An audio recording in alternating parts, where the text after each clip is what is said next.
Welcome to the Synthesis of Yoga, the book that changed my life.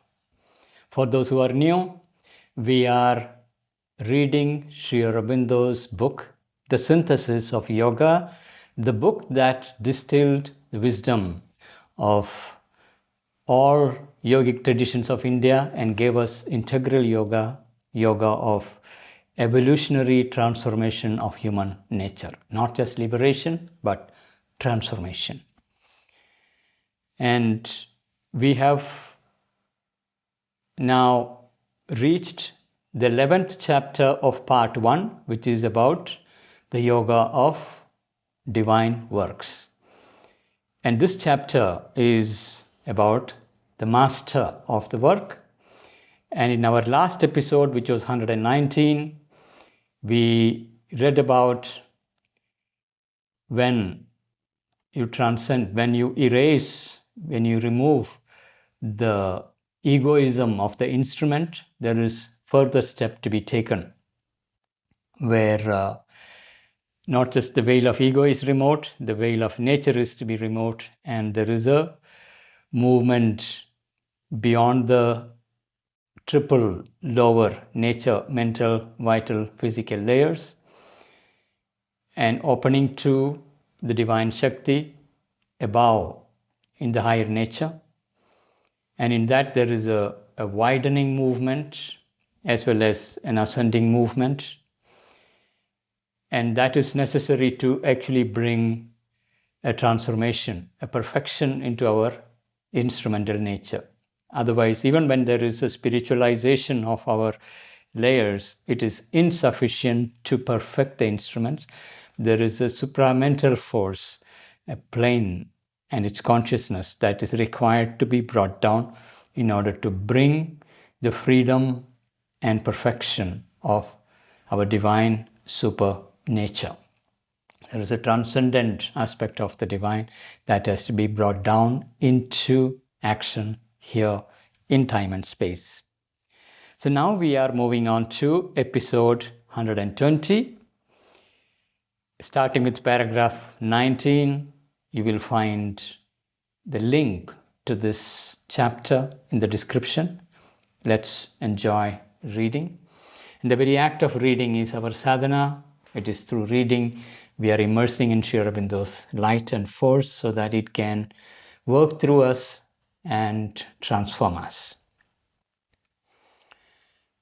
The Transcendent, who is beyond all world and all nature. A transcendent who is beyond all world and all nature, and yet possesses the world and its nature. It transcends and yet it possesses. Who has descended with something of himself into it. So it's not only transcendent, it has descended something of himself in this world. And in our yogic language, we say the immanent divine, who is the indwelling presence in all things in existence, who has descended with something of himself into it and is shaping it into that which as yet it is not, is the source of our being, the source of our works, and their master. So structurally, we have the transcendent, universal, individual, the triple poises of the divine nature. And it is that individual dimension that is also there within us as the evolving psychic being. And also there is the immanent divine who is present everywhere and in everything. Together with this combination is the divine reality shaping us, molding us. And this transcendent is the ultimate source. And from there is the universal. From the universal, there is the individual. From the individual, there is the psychic being who is projected in time and space. And the universal has two poises. One is presiding over everything, the other is immanent, involved in everything. So that's a broad structure we need to keep in mind while reading Sri Aurobindo. So let's read this line. Now, in the course of our ascension through work, we are ascending to the transcendent, and we need to understand the nature of transcendent, because there had been great deal of confusion regarding the nature of transcendent, largely presented as something that is vague, formless, unknowable, and void. And that experience is something that happens when we have not prepared our lower nature and we ascend directly from the mind, and mind blanks out. And that is one of the common issue in yogic traditions. Therefore, the notion of the transcendent had been in this unknowable, formless, empty nature beyond time and space.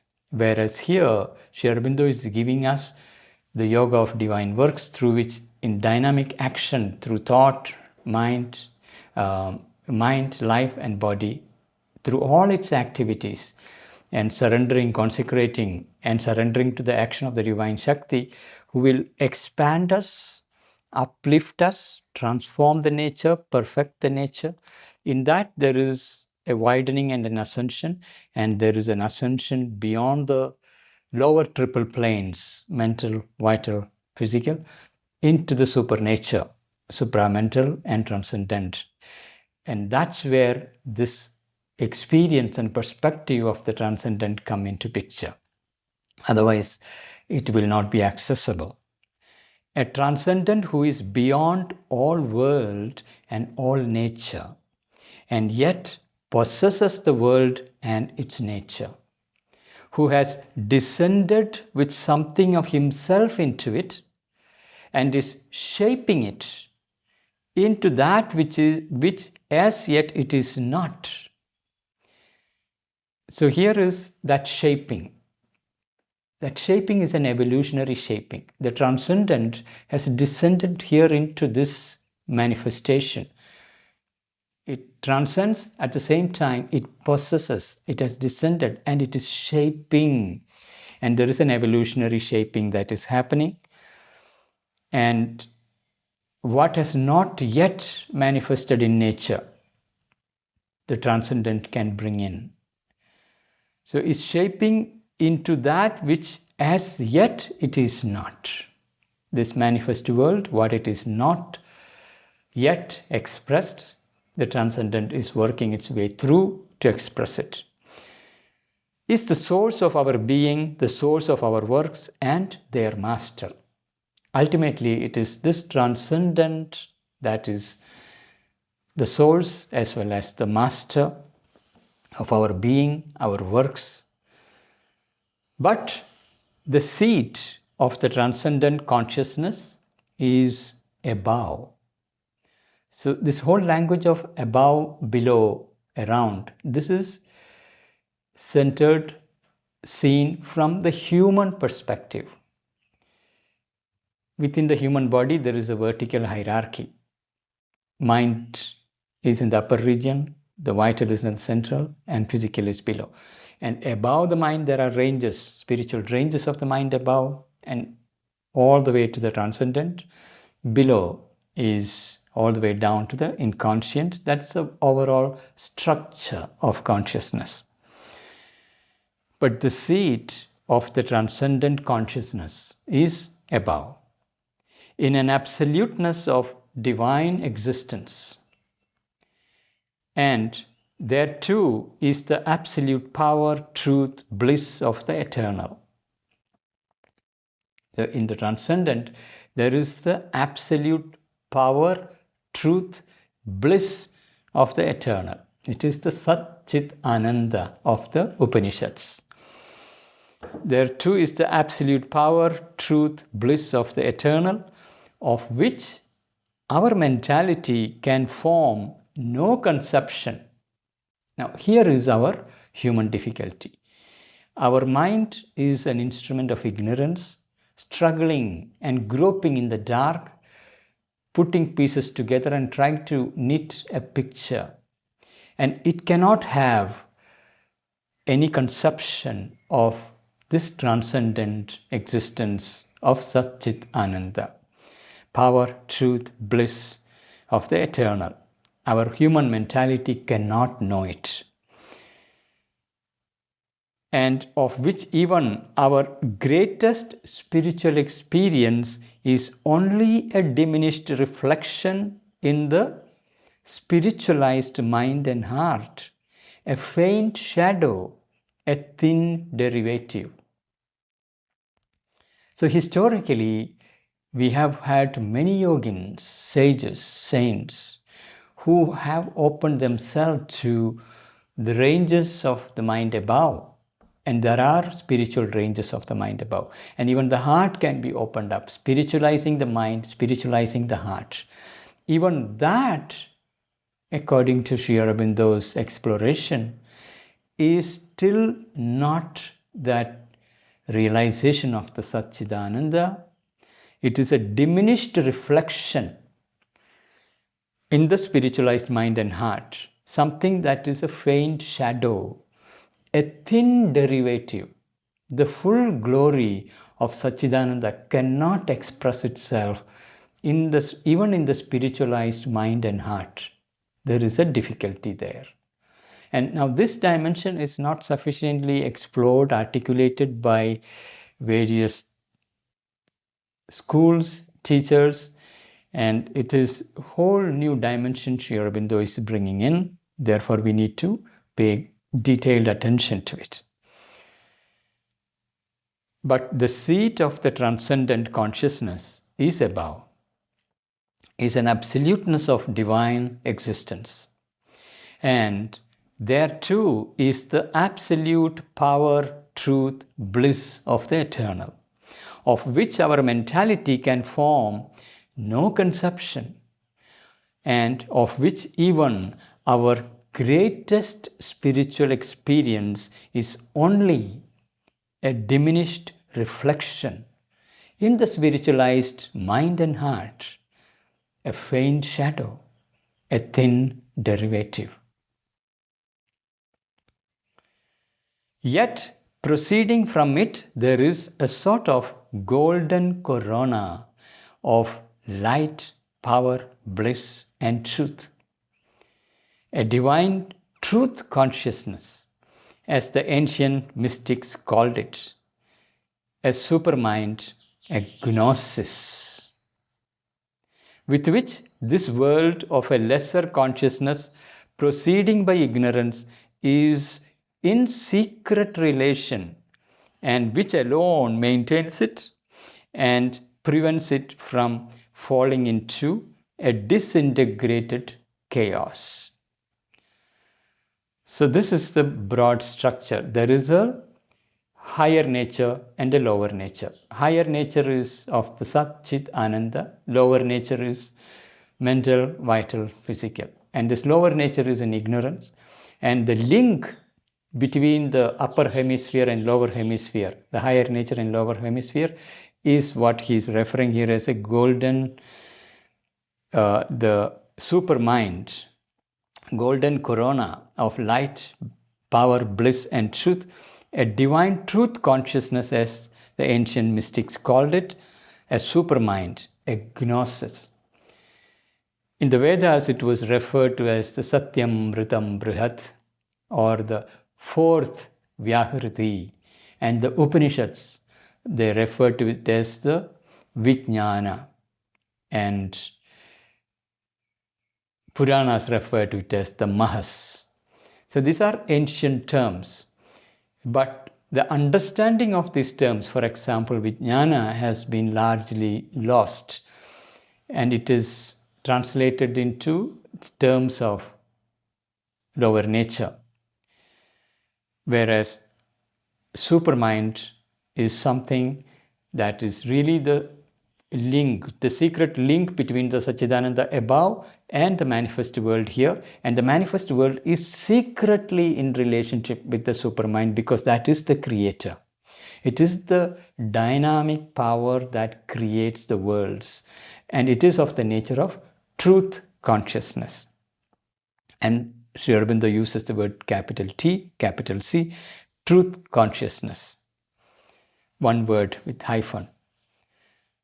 Yet, proceeding from it, there is a sort of golden corona of light, power, bliss, and truth, a divine truth consciousness, as the ancient mystics called it, a supermind, gnosis, with which this world of a lesser consciousness, that is our mind, vital, physical, individual, and universal as well. There's a universal mind, universal life, universal physical. All of them are of a lesser consciousness. Our evolution is happening within the physical plane. That's where we live.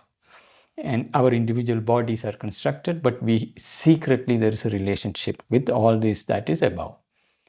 Proceeding with which this world of a lesser consciousness, proceeding by ignorance, is in secret relation, and which alone maintains it.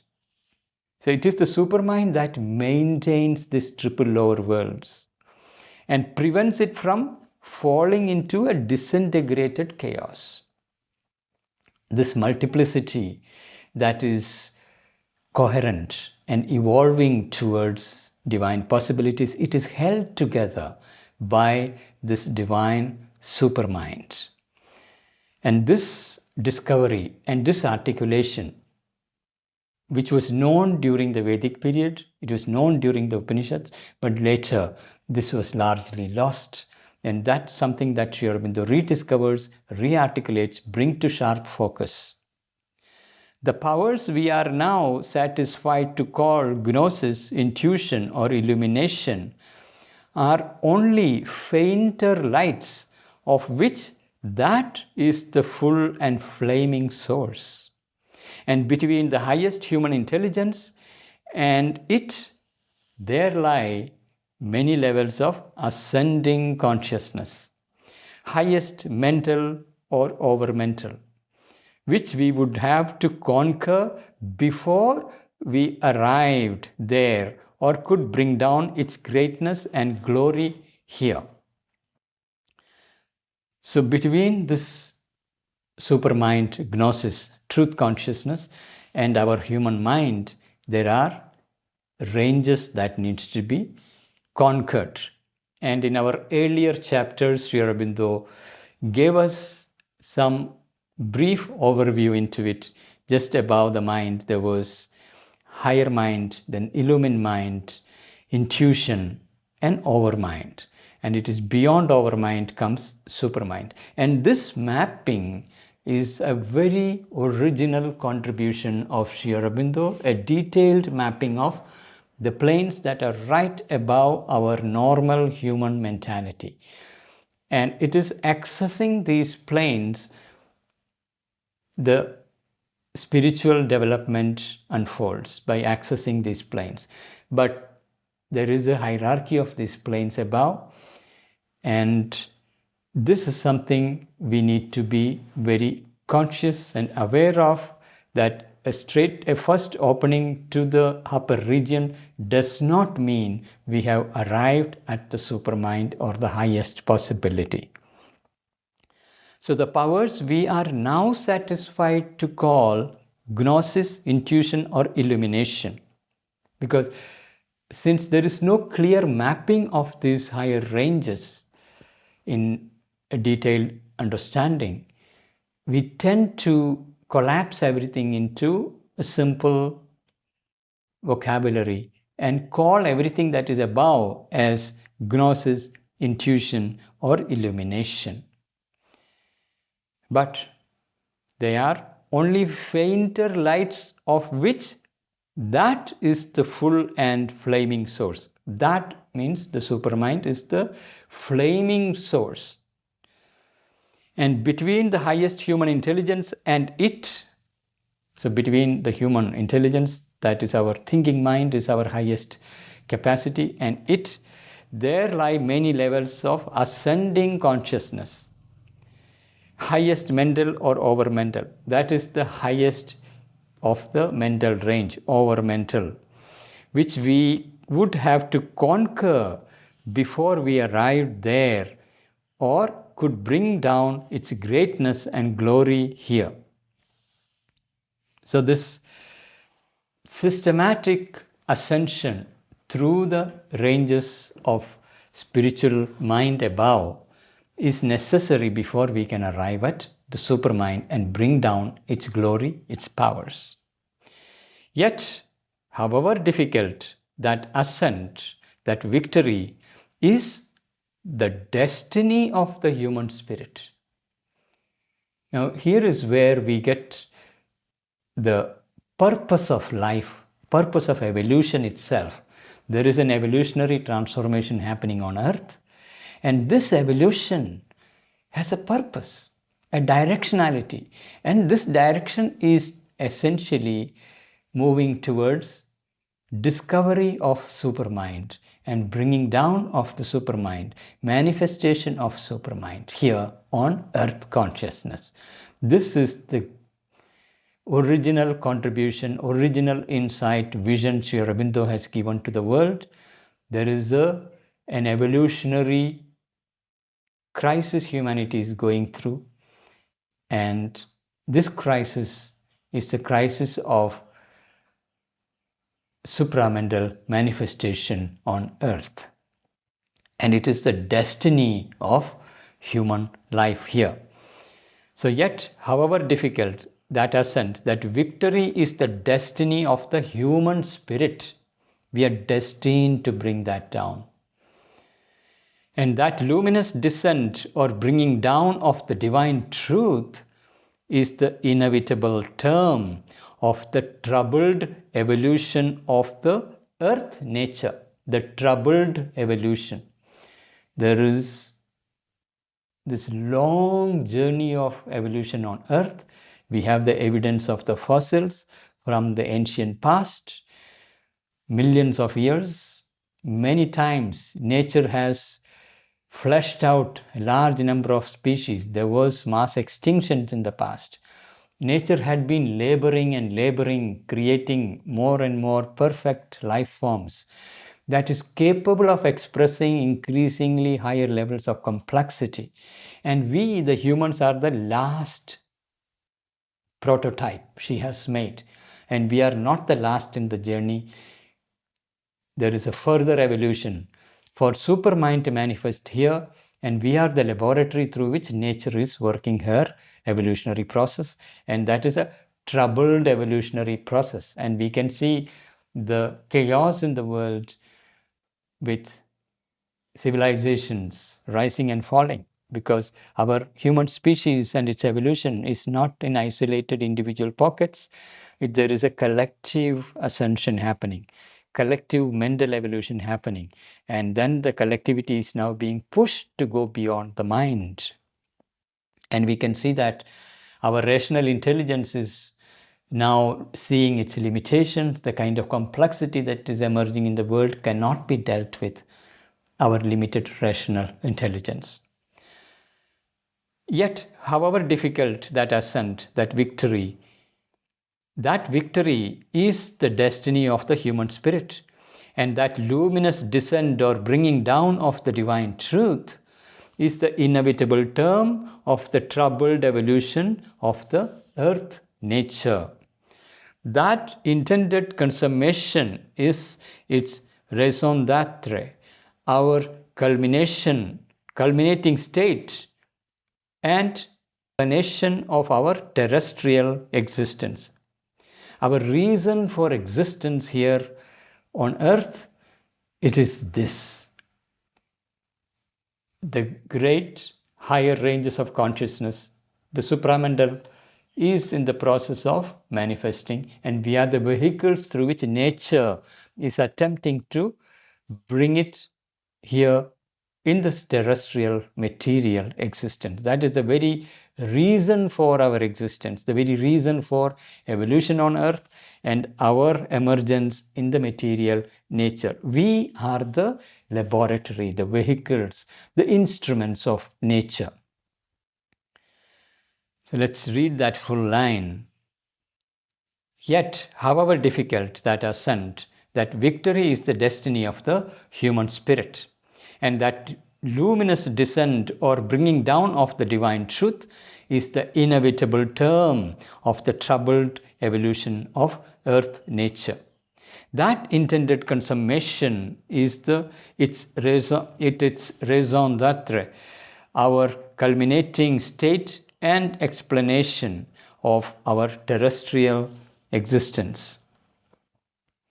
For though the transcendental divine is already here as the Purushottama in the secret heart of our mystery. Purushottama is the term from the Gita. Sankhya brings the term Purusha and Prakriti. And the Gita brings further nuances into the term Purusha. Kshara Purusha, Akshara Purusha, Purushottama.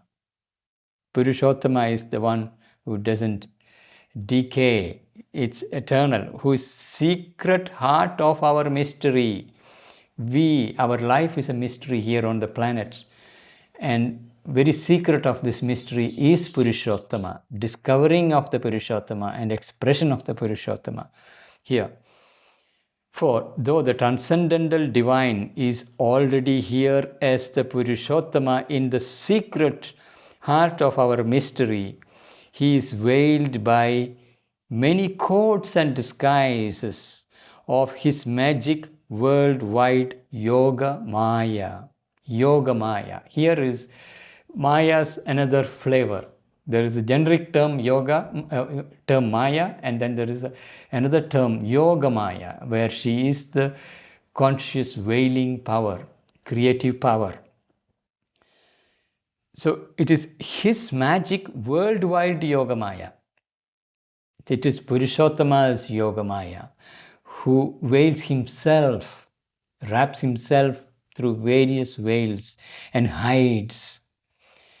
It is only by the ascent and victory of the soul here in the body that the disguises can fall away and the dynamics of the supreme truth replace this tangled weft of half-truth that becomes creative error. This emergent knowledge that is converted by its plunge into the inconscience of matter and its slow partial return towards itself into an effective ignorance. So there is this plunge of the supramental original creative power that descends plane by plane from our mind all the way down, all the way to the inconscient, and from inconscient there is an ascending movement of evolution. So these are the two movements, involution of the higher into the lower and the ascension from the lower to the higher. The ascending movement is evolution, the descending movement is involution, and there is a current, ascending current and a descending current, and that enables the yogic transformation possible. And the secret of this is the Purushottama, and there is a Yoga Maya who is creating these layered veils of existence. And victory of the soul is to wake up in this journey.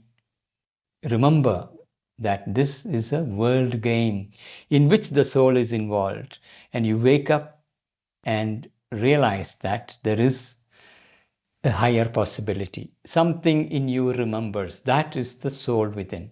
And that's where the seat of our true faith is. There is something in us that remembers, knows that I have come from a great world of light and glory, and it wants to return. And that is what emerges within us as this search, the seeking, the yearning of the heart, the flaming aspiration that wakes up within us, searching for something that we cannot explain, yet we know it is there. So that's the journey here. It's a beautiful long line. For though the transcendental divine is already here, as the Purushottama in the secret heart of our mystery, he is veiled by many codes and disguises of his worldwide Yoga Maya.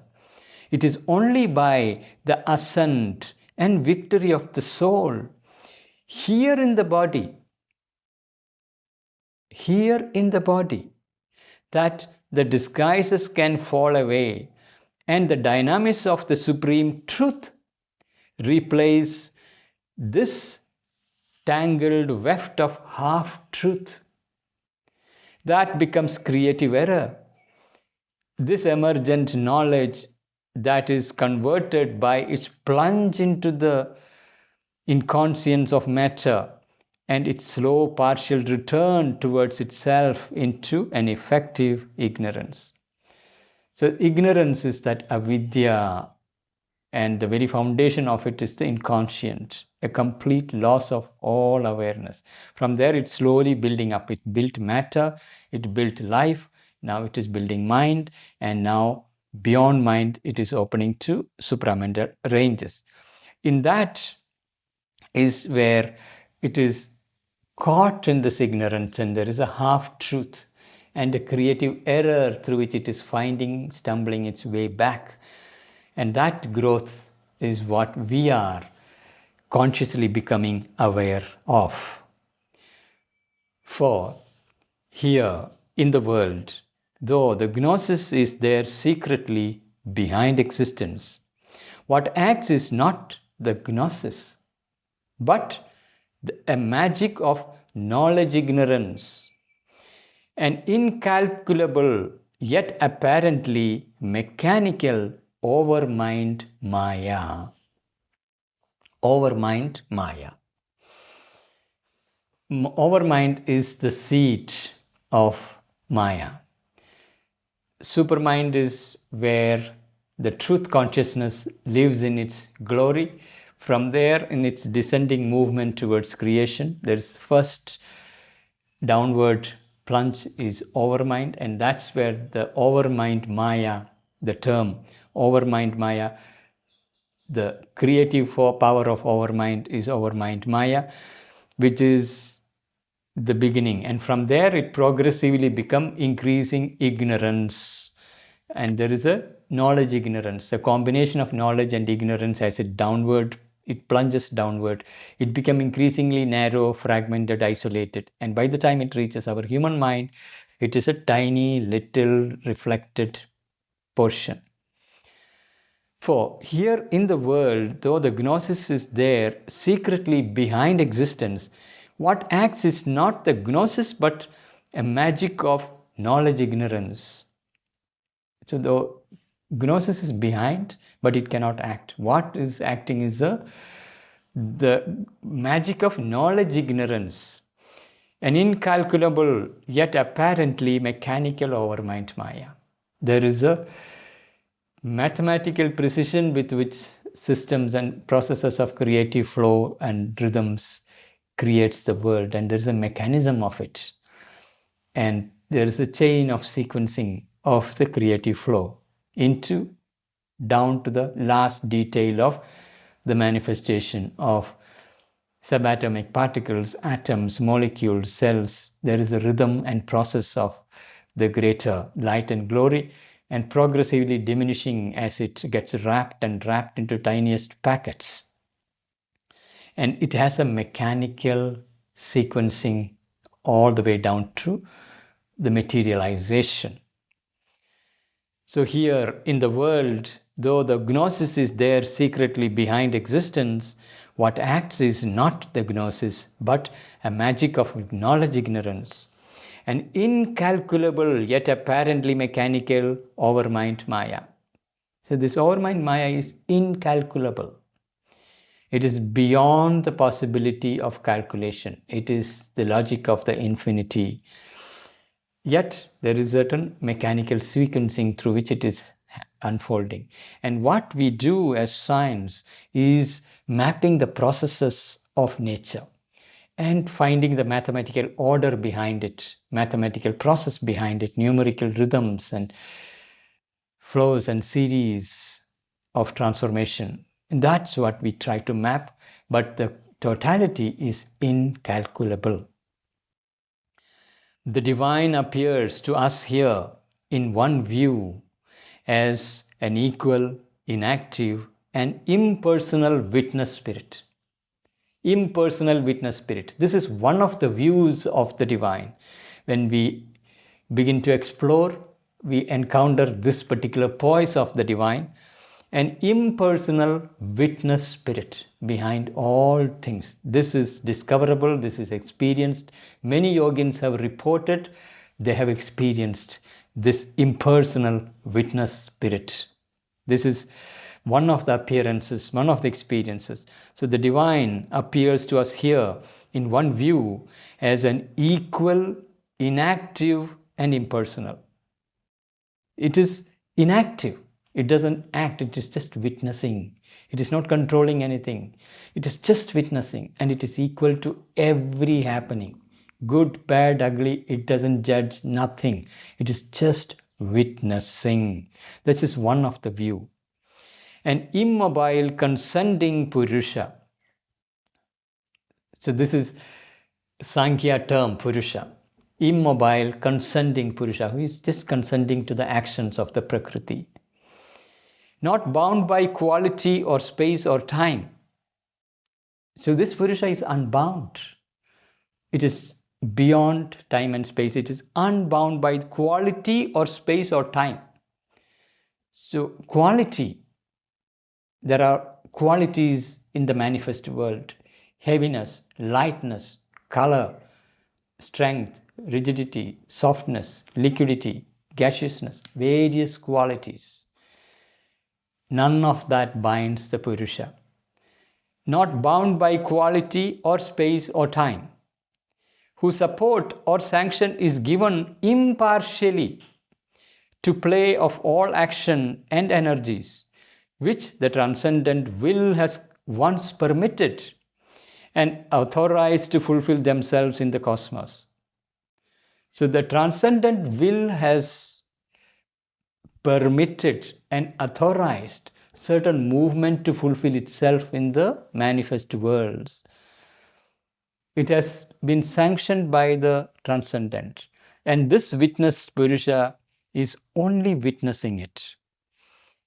What has been already given sanction, it is impartially witnessing, just holding it, allowing the unfoldment of the process through nature's streams and currents.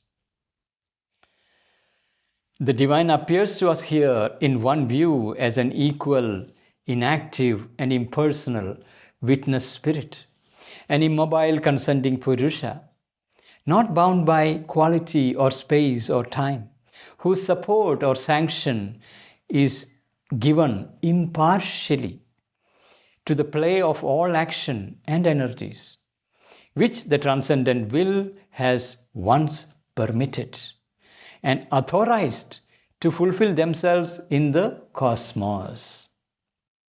So there is an unfoldment of the cosmos in which the Supreme Will has sanctioned and authorized it to unfold. And here is one poise of the divine as a witness who is just witnessing it, sanctioning everything without judging, purely witnessing, immobile, and sanctions impartially everything. The witness spirit, this immobile self in things, seem to will nothing and determine nothing. So this is one of the characteristics of this witness poise of the divine. It is not willing anything, it is not determining anything. It is only impartially witnessing what has already been sanctioned. Yet we become aware that his very passivity, his silent presence compels all things to travel, even in their ignorance, towards a divine goal, and attracts through division towards a yet unrealized oneness. So there is a role being played by that witness consciousness. It is just holding in its vision the multitude, the multiplicity, the infinite variety of division. But all that division, the multiplicity and their interactions, their coagulations, their mixing and matching and flowing in time and space, unfolding in time and space, cosmically, and even on earth, as in individual and collective life, there is a flow of it. And all that, this witnessing self is, in a way, quietly compelling all things to move towards an unrealized oneness. And these are things already sanctioned by a greater will. So this witnessing self is just witnessing, sanctioning, and sanctioning all the movement moving towards oneness. So it seems to be will nothing and determine nothing, yet we become aware that his very passivity, his silent presence compels all things.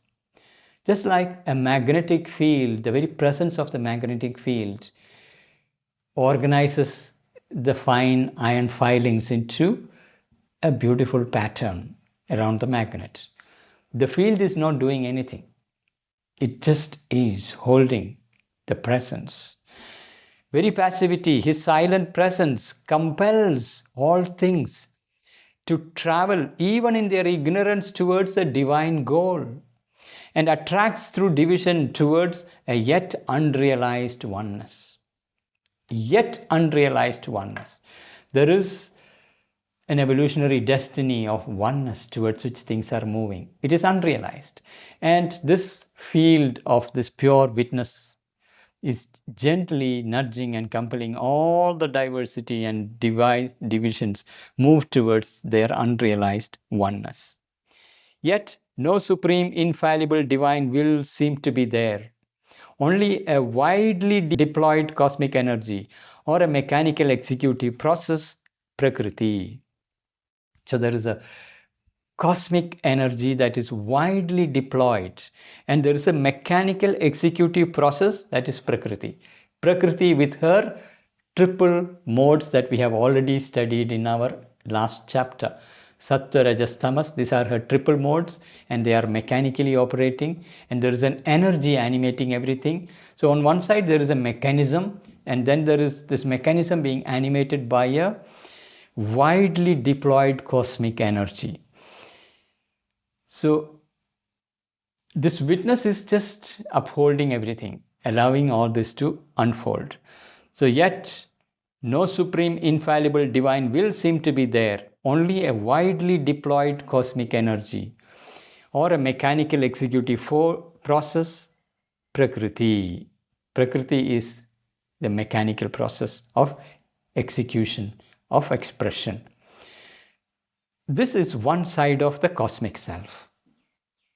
Now he is bringing in another type of realization that is possible. So this impartial witness is one of the possibility that we can realize. This is one side of the cosmic self. The other presents itself as a universal divine, one in being, multiple in personality and power. One in being, multiple in personality and power. How do we understand that? If we look at our human body, it is one being, we can say, but we have 10 fingers. Each finger has its limited possibility and limited way of acting, and they can work together, they can work independently. There's left hand, right hand, there are legs, their own toes, and various organs independently functioning, as well as they are all coordinated into a single whole. So there is diversity as well as unity in that totality. So there is one being who is also multiple in personality and power. So it's one being in multiple personalities acting. So this is one side of the cosmic self, that is the static side. Here is the other presents itself as a universal divine, one being multiple in personality and power, who conveys to us when we enter into the consciousness of his universal forces. So we can enter into the consciousness of the universal forces of this one being who is having multiple personalities, a sense of infinite quality and will and act, and worldwide knowledge, and a one yet innumerable delight. So these are all aspects of this dynamic multiplicity of personalities of one being. There is an innumerable delight, which on one hand it is one delight, but it is an innumerable delight. Worldwide knowledge, it knows the movement in its wide cursing transformative interactions happening across. So this is the nature of that greater force. We enter into the consciousness of this universal force, a sense of infinite quality and will and act. So there is action, there is will, there is qualities of all these manifest qualities. It is animating it, it is willing it, it is doing it. For through him we become one with all existences, not only in their essence but in their play of action. So it's not only an essential knowing but in their play of manifest action. See ourselves in all and all in ourselves. Perceive all knowledge and thought and feeling as motions of one mind and heart. So we discover this larger universal mind, universal heart, and all emotions, all thoughts as that of one mind, one heart, which is flowing through us when we come in touch with this universal being who has become the multiplicity, its action, its will, its feelings, its thoughts, everything, its qualities, everything. All energy and action as kinetics of the one will in power. All matter and form as particles of the one body, all personalities as projections of one person, all egos as deformations of the one and the sole real I in existence. That's a huge, large, sweeping statement where we see the dynamic, creative self, which is at once this material world, the life energy, all life forms, all thought forms, all mind, the will behind it, the feelings behind it, thoughts behind it, sensations behind it, very material movement behind everything is this one being, a single self, and all the egos are distorted derivatives of this single one self.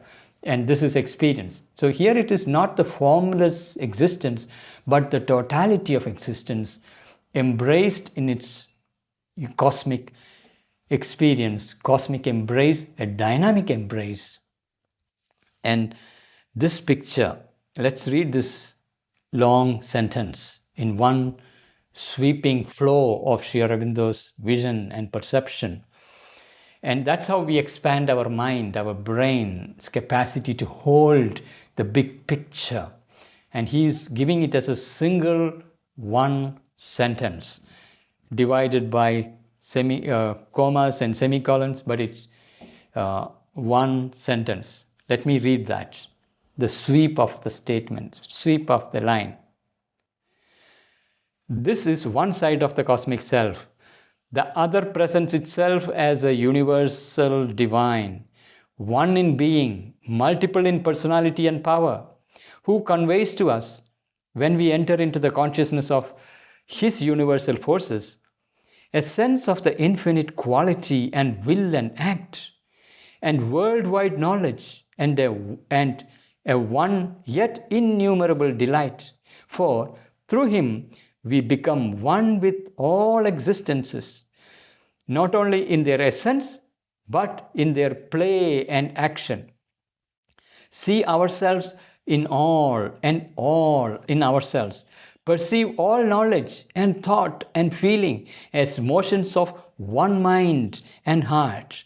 All energy and action as kinetics of the one will in power. All matter and form as particles of the one body. All personalities and projections of the one person. All egos as deformations of the one and sole real I in existence. So this is that yogic consciousness seeing the totality and expressing it in a sweeping, large statement. There is one being, one person, one body, one will, one heart, one mind, through which all thoughts, feelings, everything is flowing like vast streams of cosmic currents across the mental, vital, physical planes. Universal being. It is not just in essence, it is in quality, in manifestation, in dynamism, and across the range of all the forms, from the grossest to the subtlest. In Him, we no longer stand separate, but lose our active ego in the universal movement, even as by the witness who is without qualities and forever unattached and untangled, we lose our static ego in the universal peace. So this is the point from which we can arrive at. So there is a dissolution of our ego into the universal peace and embracing both the static dimension as well as the dynamic dimension. The static self is purely witnessing everything, that which has already been sanctioned. Here is the dynamic side that is working through all as one mind, one heart, one will, one body, one energy, manifesting everything. There is a universal movement, and we are simultaneously both essence and dynamism. This is possible. Witness as well as the dynamic self. So in Him we no longer stand separate, but lose our active ego in the universal movement. Our active ego merges and dissolves into the universal movement. Even as by the witness who is without qualities and forever unattached and untangled, we lose our static ego in the universal peace. So there are two forms of ego Sri Aurobindo is bringing, static ego and active ego. So when we are in the witness self, our static ego dissolves into the universal peace. When we are in the dynamic self, our active ego merges and become one with the universal movement. So both gets dissolved, the static ego and dynamic ego. And yet there remains a contradiction between these two terms.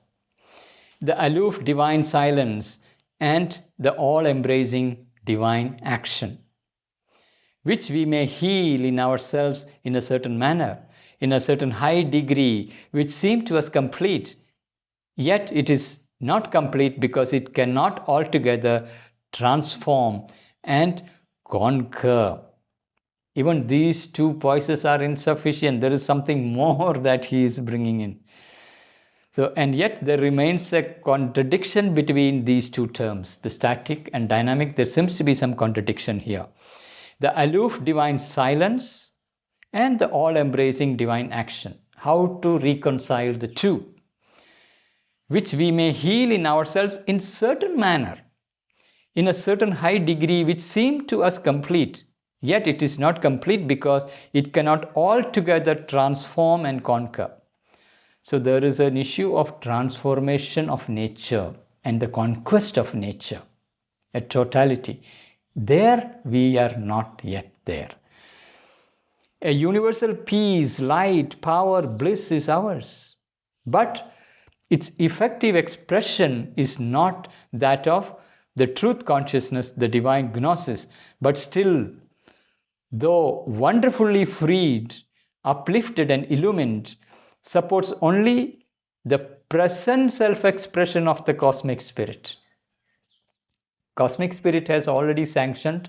There is a present self-expression that is set in motion. That is what is possible in this voice. Does not transform, as would a transcendent descent, the ambiguous symbols and veiled mysteries of a world of ignorance. It is not yet capable of transforming it. It is able to express the cosmic spirit in what has already been sanctioned and dynamically shape and mold things, but a fundamental transformation it cannot do. So a universal peace, light, power, bliss is ours. Universal peace, universal light, universal power, universal bliss is ours. But its effective expression is not that of the truth consciousness. It is not yet supermind, the divine gnosis, but still, though wonderfully freed. So there is a tremendous freedom that comes in these states. Uplifted and illumined, all this we can have. Supports only the present self-expression of the cosmic spirit and does not transform, as would a transcendental descent. A transcendental descent can potentially transform what is there. But this cosmic, the universal nature, its bliss, light, power, all that, it cannot fundamentally transform. It can act through them, freed up, illumined, but does not transform as would a transcendent descent the ambiguous symbols and veiled mysteries of a world of ignorance. Ambiguous symbols and veiled mysteries. What we see as the manifest world, these are symbols, symbolic structures. We look at a tree, we see a material tree. We look at the sun, we look at material sun. But behind the material sun, it is a veil of a spiritual power. Behind a tree, tree is only a material envelope, a veil. It's a symbolic representation of an active spiritual force and power. That something which we cannot really understand, grasp, and transform. And ambiguous symbols and veiled mysteries of a world of ignorance. Ourselves are free, but earth consciousness remains in bondage. Earth consciousness.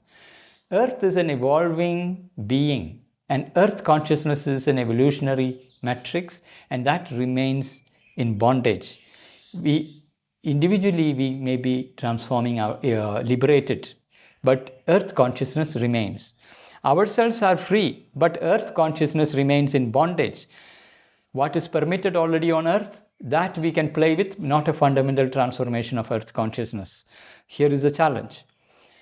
Ourselves are free, but earth consciousness remains in bondage. Only a further transcendental ascent and descent can entirely heal the contradiction and transform and deliver. So there is a need for a further ascent and descent that can alone entirely heal the contradiction and transform and deliver. So from witness, we found the dynamic side and its universal dimension. Both we need to now see what is beyond that can embrace these two, integrate, and very earth nature can be transformed by something else that will be brought down. There is yet a third, intensely close and personal aspect of the master of works, which is a key to his sublimest hidden mystery and ecstasy. Something here we need to truly marvel at. For he detaches from the secret of the hidden transcendence and the ambiguous display of the cosmic movement, an individual power of the divine that can mediate between the two and bridge our passage from the one to the other. So on one hand, there is transcendence. Other hand, there is a cosmic and universal movement. This seems to be unbridgeable. And that bridging, here is where the key is of the individual who is coming into. An individual power of the divine that can mediate between the two, between the cosmic and universal and the transcendent, and bridge our passage from one to the other.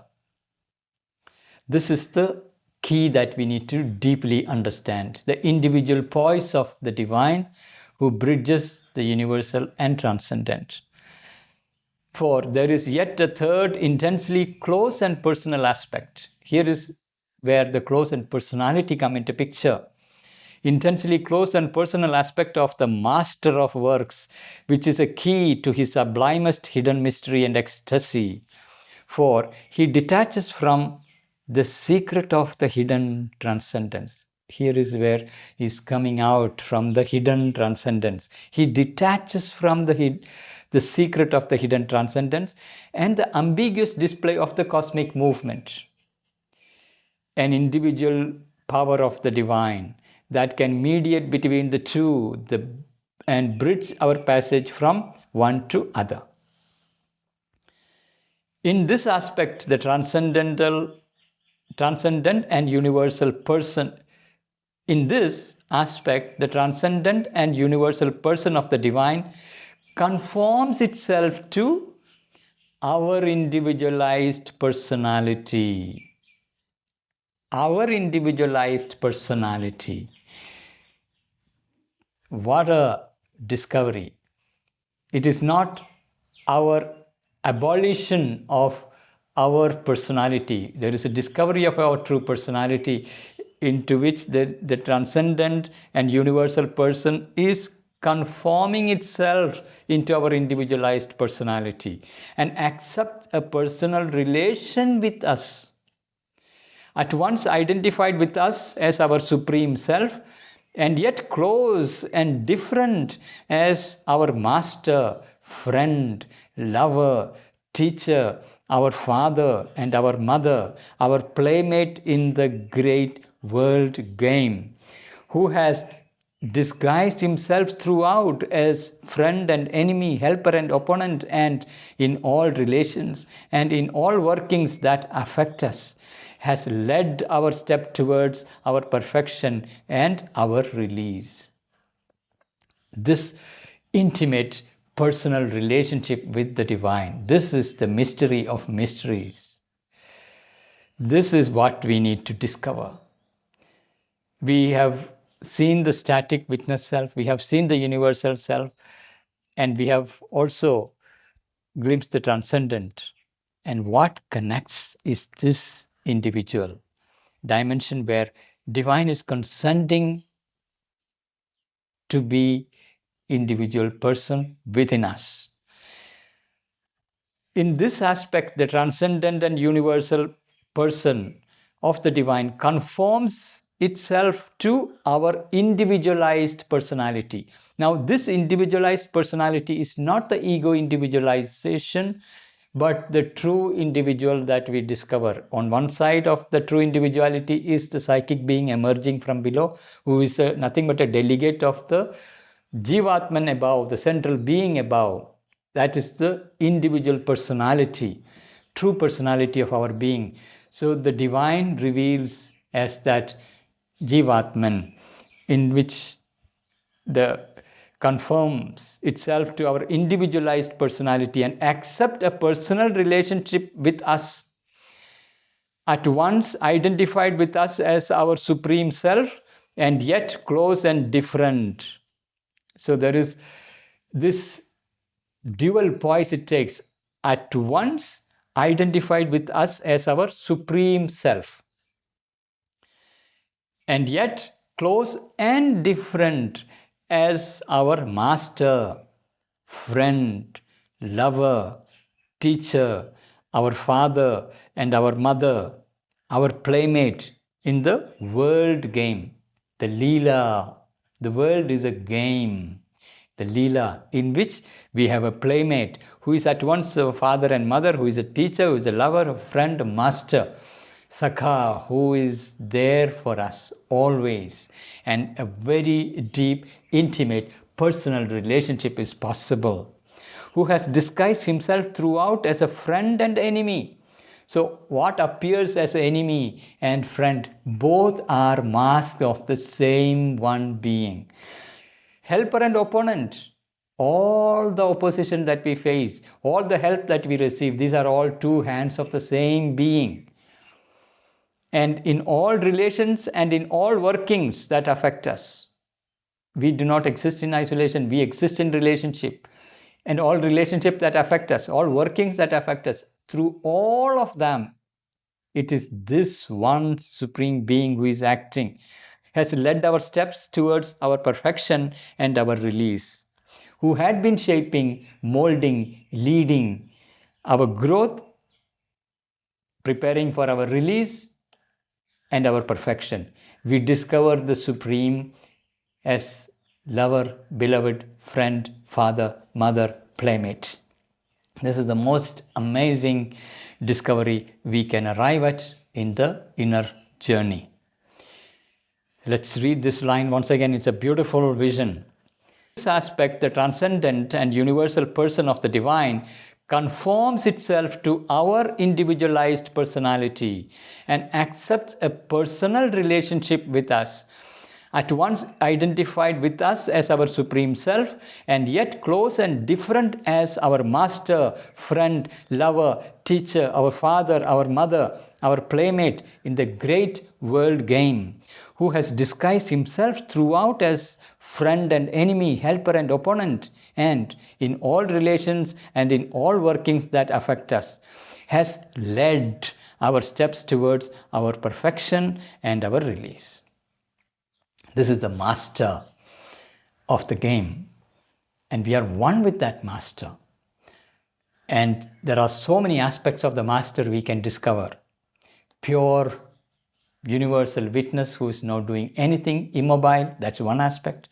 Then there is a universal actor who is moving everything, doing everything, and then we can reconcile it. And there is a transcendent aspect, and that transcendent consent itself to our individuality and reveal and build a personal relationship. And this is where the transcendent and universal bridges, the individual bridges the two. It is through this more personal manifestation that we are admitted to some possibility of the complete transcendental experience. A complete transcendental experience. There is a partial transcendental experience, that is where it is experienced as formless, void, nothing is there. Whereas when we have developed that true individuality, then the possibility of bridging all this become possible. It is through this more personal manifestation that we are admitted to some possibility of the complete transcendental experience. So, complete transcendental experience that includes individuality, the true person, the divine personality is there in that.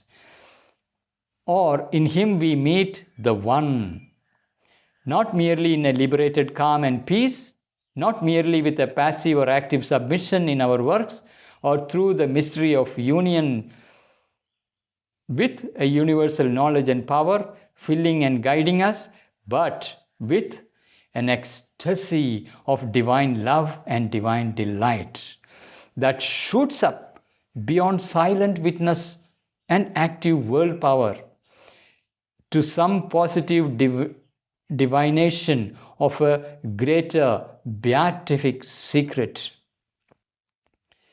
That blissful happiness, that pure delight, love and delight beyond merely the witness and active power. It's not just cosmic power active, a cosmic witness. There is a blissful union with the delight and beatific secret that is revealed to us, a great divinization. All that, a positive divinization that is possible, that is experienced. Let's read this sweeping line once again. It is through this more personal manifestation that we are admitted to some possibility of the complete transcendental experience, a complete transcendental experience. Or in him we meet the one. In him we meet the one, not merely in a liberated calm and peace, not merely in a liberated calm and peace, not merely with a passive or active submission in our works, not merely with a passive or active submission in our works, or through the mystery of union with a universal knowledge and power. So knowledge and power are the two major aspects of the divine, but not only that, We are opening to love, filling and guiding us with an ecstasy of divine love and divine delight that shoots up beyond silent witness and active world power to some positive divinization of a greater beatific secret. So we need to realize all three: knowledge, power, and love. And love manifest is experienceable only when we discover the individual dimension of the divine. So these are the triple poises: transcendent, universal, and individual. And it's individual the key to discover love. Otherwise, in the universal, we can find knowledge, we can find power, but not love. And transcendent may be experienced as formless. But the true experience of transcendent can be known only when the individual is discovered. And there, love manifests, ecstasy manifests, delight manifests. This is something, integration of love, knowledge, and power. And that integral movement is the key to Supermind. In Supermind, all three works together. Knowledge, love, and power are undivided, inseparable movement in Supermind. In Supermind alone has that integral movement. The moment it comes down to lower planes, overmind onwards, the separation begins into knowledge, power, and love as three separate streams and experiences.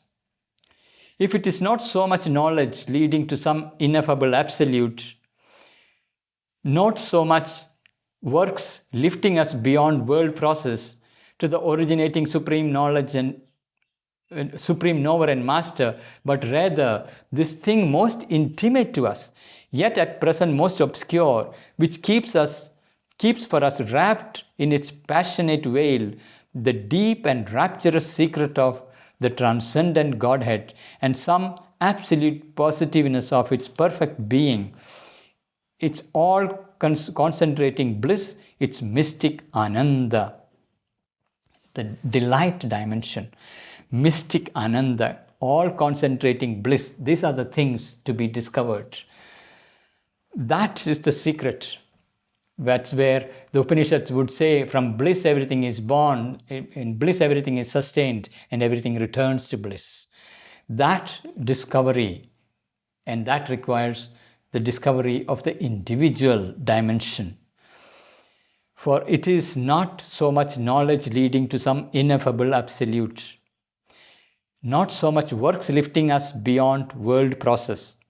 So knowledge can take us towards an ineffable absolute, or works can bring us to the universal cosmic workings and its powers.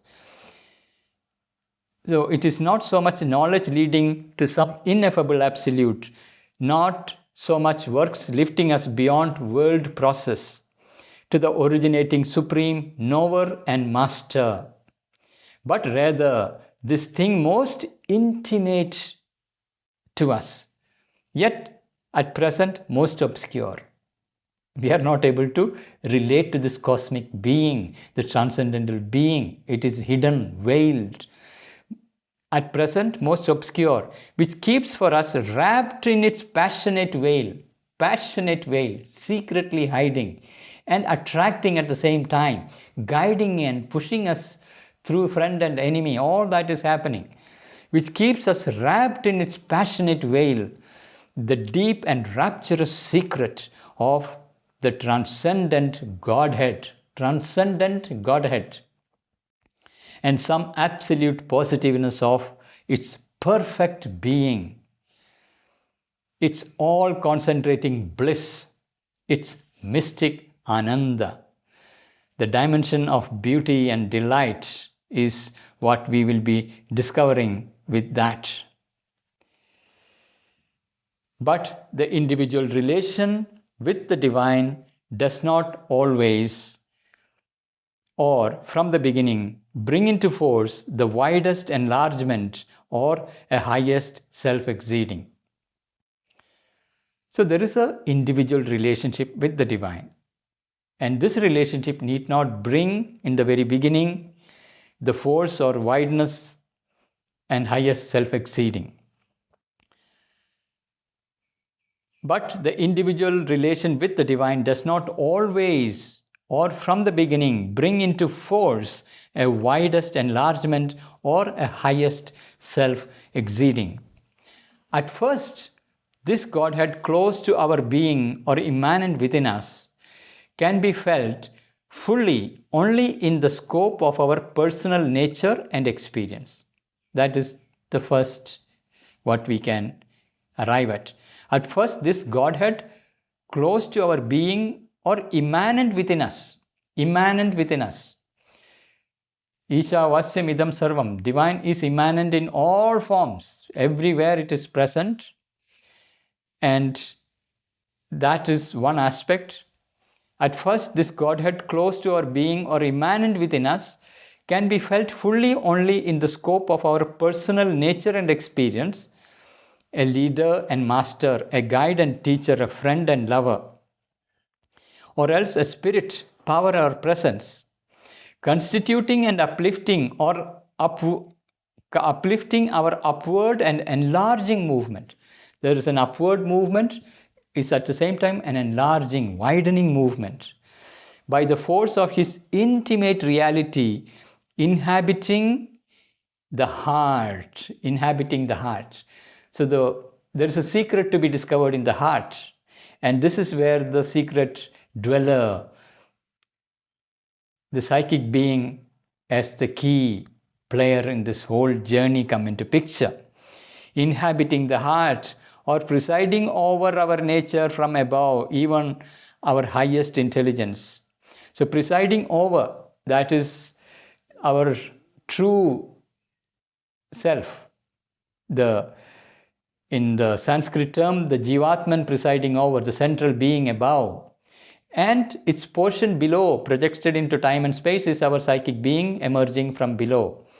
In the context of immanent divine who is present everywhere in every forms. So if the immanent divine is the soil involved here, in that soil, the psychic being is growing like a plant. And the individual divine is up there, Jivatman, the central being above, like a sun. And there is a relationship between the two. There is a growth between the two.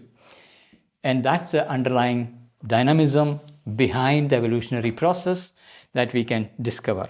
He is hinting of that presence here. Force of his intimate reality inhabiting the heart or presiding over our nature from above, even our highest intelligence. Our mental range and its highest intelligence, beyond that is this true self, and that self has to be discovered. That discovery requires the discovery of the psychic being within, because only psychic being recognizes this. Without discovery of the psychic being, if we ascend straight from the mind, we enter straight into a blankness, into a void. And that's a technical problem. We can say an engineering problem of the yogic sciences. At first, this Godhead close to our being or immanent within us can be felt fully only in the scope of our personal nature and experience. That's our first range of experience.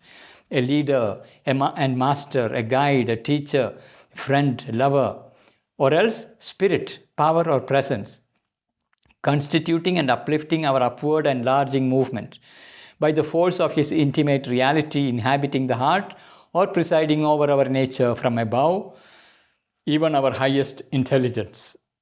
It is our personal evolution that is his preoccupation. Our personal evolution. This is what this Supreme Master is occupied with.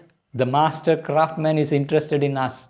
We are his progeny, and his project is our evolution. Our personal evolution, that is his preoccupation, a personal relationship with him, that is our joy and fulfillment, the building of our nature into his divine image, that is our self-finding and perfection. So the master craftsman is hidden behind the veil and operating through the veils, shaping our personal evolution. And we have to discover that master, establish the relationship, and that is the path to our self-finding and perfection. It is our personal evolution that is his preoccupation. If there is one job the master of existence, master of all work, has taken up, it is the personal evolution of us. It is our personal evolution that is his preoccupation, a personal relation with him that is our joy and fulfillment. The building of our nature into his divine image, that is our self-finding and perfection. So the evolution is pushing us to build ourselves in his image of perfection and glory. That glory has to be brought down into the tiny little human mold. We are the sons of that master of existence. The outside world seems to exist only as a field for this growth and a provider of materials or of helping and opposing forces for its successive stages. So this personal evolution has its successive stages. In that successive journey, this master is using entire world as his material ground for the shaping of as the forces that support, forces that oppose, and become the context of our growth. It is our playground for growth. The outside world seems to exist only as a field for this growth and a provider of materials. So all our daily life interactions, experiences, encounters are all materials for the growth or of helping and opposing forces for its successive stages. Our works done in the world are his works. So here is this realization. All that we do are his works. And his work, what is his work? Our own spiritual evolution, our own evolutionary emergence moving towards perfection, so that we are being built in his image, his glory can be expressed through us. Our works done in that world are his works, but even when they serve some temporary universal end, their main purpose for us is to make outwardly dynamic or give inward power to our relations with this immanent divine. So the divine is immanent as well as transcendent and universal, and we can have an individual relationship, and through that relationship we are dynamizing his possibilities here in this material world, and we are evolving through that. And even when there is a temporary goals and works that are given to us, behind it, the real purpose is our own evolution individually and collectively. Even as a species, we are forced to evolve by his action. And immanent divine increasingly getting revealed and expressed. Our work done in that world are his works. But even when they serve some temporary universal end, their main purpose for us is to make outwardly dynamic or give inward power to our relations with this immanent divine. So we have to build the relationship with that immanent divine. Immanent divine is seated in our heart as well as behind all forms of existence, behind everything. We live in our outer surface personality of the ego, and this ego has to recognize who is the true being dwelling within us and connect to it, surrender to it. And this being leads us straight to the being above, our true being, that is the central being above, and from there to the universalize and discover the transcendent master who is behind the veil, who was guiding all the time this evolutionary process. Many seekers ask for no more or see the continuation and fulfillment of this spiritual flowering only in the heavens beyond. So in many paths, the flowering of this growth, they conceive it happen not here on earth, but in some heavens beyond, not here in this material nature. Many seekers ask for no more or see the continuation and fulfillment of this spiritual flowering only in the heavens beyond. The union is consummated and made perpetual in an eternal dwelling place of his perfection, joy, and beauty. So there is a consummation that is made perpetual, an eternal union but not here, but in an eternal dwelling place of His perfection, joy, and beauty. But this is not enough for the integral seeker. However intense and beautiful, impersonal, isolated achievement cannot be his sole aim or his entire experience. So integral yoga requires this experience to be realized here, and that's what we are coming to. But this is not enough for this integral seeker. However intense and beautiful, a personal, isolated achievement cannot be his sole aim or his entire experience. We can have a personal, individual experience. That's not enough. There is more that we are looking at. A time must come when the personal opens out into the universal. Our very individuality, spiritual, mental, vital, physical even, becomes universalized. So our personal relationship with the divine and opening into that ecstasy, that needs to expand, enlarge into universalization. Universal mind, universalization of the vital, universalization even of the physical. A universal body, universal life, universal mind, and spiritual wideness, all that we need to embrace. A time must come when the personal opens out into the universal. Our very individuality, spiritual, mental, vital, physical even. So all four levels of our individuality, spiritual, mental, vital, physical even, becomes universalized. It is seen as a power of His universal force and cosmic spirit, or else it contains the universe in that ineffable wideness which comes to the individual consciousness when it breaks its bonds and flows upward towards the transcendent and on every side into the infinite. What a beautiful picture. This is what Vedic rishis were saying. We climb world after world, widening into the oceans of existence and conquering level after level, ascending into the higher and higher realms. So there is a universalization, widening, and then there is an ascension into the higher and higher levels of possibility. And in order to make that possible, we need to discover the psychic being within, because that is the anchor point that knows our true self above, the Jivatman above, the central being above. With the two as the anchor point, our ascension begins, widening begins, and plane after plane we ascend. And there is a universalization of the physical, universalization of the vital, universalization of the mind, and spirit anyway is wider, universal. So this movement is what is expected from integral yoga in its highest flights. And this was the Vedic yoga, which was lost.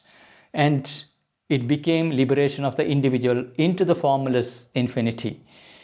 And that is what Sri Aurobindo is now correcting. And there is integral movement of knowledge, power, and love. Therefore, we are capable of experiencing the supreme delight and ecstasy. And this is the possibility. This is the evolutionary destiny of our species. We are called upon for this adventure. So a time must come when personal opens out into the universal. Our very individuality, spiritual, mental, vital, physical even, becomes universalized. It is seen as a power of His universal force and cosmic spirit, or else it contains the universe in that ineffable wideness. Universe is contained in that wideness of our being, which comes to the individual consciousness when it breaks its bonds and flows upwards. So when we break the narrow molds of our individual existence, there is an infinite wideness and there is an upward movement, flows upwards.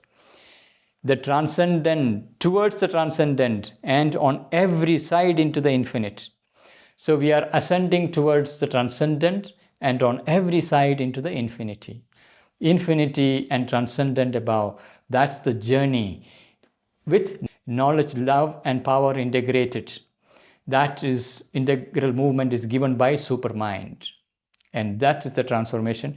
Then it finds its expression here in the material existence. So even our body gets universalized, and earth consciousness undergo a divine transformation. And that is possible when this supramental light and force, the truth consciousness, come and take possession of the instrument and widens and uplifts. What an adventure! What a glorious picture that is being given to us. Thank you for being with me in this adventure, in this study. We have come to the end of this episode. Please do share your joy, your observations, your journey, whatsoever it is, whatsoever you feel grateful to share. Share. Let that be an offering in this digital space. Thank you. See you next week.